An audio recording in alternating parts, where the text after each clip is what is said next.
Hey folks, Jake from Podcasty For Me here. This is a preview of a bonus episode from our Patreon feed, Paid Costly For Me. If you like this and you want to hear more, you can head on over to patreon.com/podcastyforme, where for $5 a month, you can get a new bonus episode every other week. That's patreon.com/podcastyforme. Enjoy!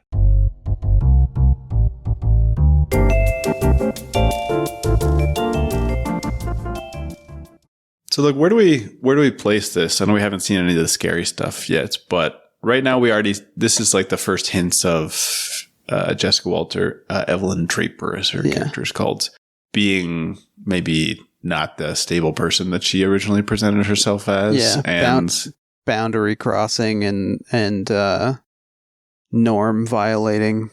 This is an established film trope at this point, right? As something that happens in, again, I'm going to keep talking about Giallo films because I think this movie does draw from them either knowingly or unknowingly, but the sort of like semi-unstable woman, and that's part of both their violence and sexuality, and also something, I guess, like Whatever Happened to Baby Jane, sort of like scary women or something scary that could be in your life right now. Yeah, I think there's an element. The Giallo is kind of a proto-slasher, so there's an element here of, like the slasher, a kind of perversely puritanical punishment of sexual liberation, where, like, look, you pick up some strange lady at the sardine factory, you take her home, you sleep with her, you don't know this person. And she says that she she's might be cool a grocery with freak. She might be some kind of grocery psycho. Yeah. Yeah. Yeah. No, I think that's right. And I think the fact that she is originally game to do this sort of whatever version of polyamory existed in the early 1970s, where she says like it's okay that you have your girl. Free I'm not going to mess with that. They call it. Some good day for night shooting. Yeah, we've already got a couple. Weird. Oh, I mean, I think it's cool. It's like real life Twilight, even though it's clearly meant to be midnight or whatever because of neighbors complaining. But I agree. I mean, this is what I mean. Where do you think Surtees was the one watching European films? And we know that literally Clint has just come back from Italy. He was. Yeah, I mean, probably in La Strega in The Witches. Probably a combination. When Clint talks about other films, like what this film is responding to, he talks about Psycho. Yeah. Which he finds to be like shocking without much story. He suggests that there wasn't, quite enough to hang your story hat on in that film, although he appreciated the suspense of it. And then he talks about The Beguiled and which came out the same year, which also is Bruce Surtees. Yeah, beautifully shot film. Also deals a lot with psychosexual manipulation and specifically women of like different gradients. I mean, age wise, and also approaches to sex. There's a like semi-puritanical young woman. There's a preying on young men, older What's your woman. Favorite woman gradient, would you say? Yeah, and then there's a bunch of prepubescent or like pubescent girls also. I've been now to downtown Carmel, and it still looks like this. It looks almost exactly they pride like this. themselves on. Yeah, sort of the whole deal. The cars are different, but like the signs, look, there's something to be said, I suppose, historically for the kind of aesthetic fascism that rules Carmel, and like, I don't know, it's hard to get totally mad at the anti-commercialism of... Well, if it's being replaced by even more soulless, 5/1, like cheap construction, cheap semi-luxury construction, absolutely, I'll take this any day.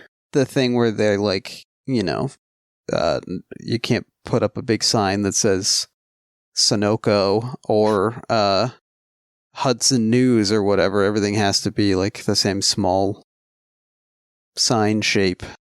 Now, this is a sort of the type of gal you run into in the dormitory.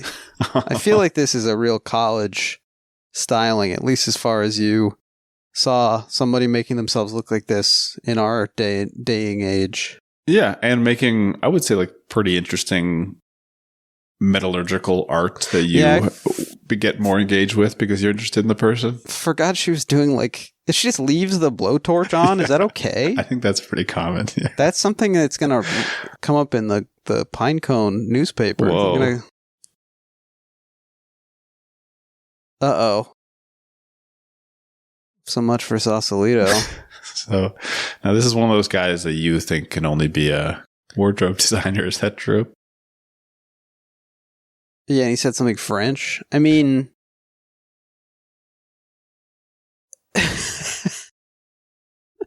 So I lied, pick at me. It's such a weird thing to say. I mean, I know this film was largely written by a woman, but that has a real Clint flavor to me of like, hangs out with Dean. Yeah, or Dinky Dean hangs out with queer people, but ultimately thinks of them as like being on the team that's against him. I mean, make sure they know that he thinks they're less than him. Yeah, or I don't know if they're less, but like they're definitely not of a kind with him. Right, it's a different guy type. Yeah, I do like that he's like kind of dumpy, which is, this is a type of a gay man, a classic gay man presentation. One of the styles that I've seen. Why don't you go cruise some sails? Hey, seafood. Look, let's talk about the sardine factory. I gotta tell you something about the sardine factory. I wish we could connect it to Ronald Reagan somehow. Yeah, me too. I'm sure we'll find a way. In 1980, it was one of 50 American restaurants invited to contribute a dish to Ronald Reagan's presidential inauguration. Look, the dish invitation. This is entirely speculation, but this may well have been through Clint Eastwood that this happened. I'm sure it was but also Reagan's a California guy. Yeah. I mean, there's I just mean that he might have been up there. I mean, we've seen photographs of them together. And I can't do a Reagan that isn't just going to be a Clint. Okay. I just love that abalone bisque. That was more Reagan than Clint. Tried to do like a head injury Clint. And then they served the same thing at the inauguration of George H.W. Bush, just to really hammer home that was the same president. Just continuity. Yeah, George H.W. Bisque. Whoa. It always makes me anxious in a movie when someone's walking on the beach in like full clothing. With their leather shoes. Yeah, I was thinking the same thing. Yeah, that's a mid-century thing. Want to hear the rest of the episode? Go to patreon.com/podcasty for me and sign up for just $5 a month. We're sorry we do this.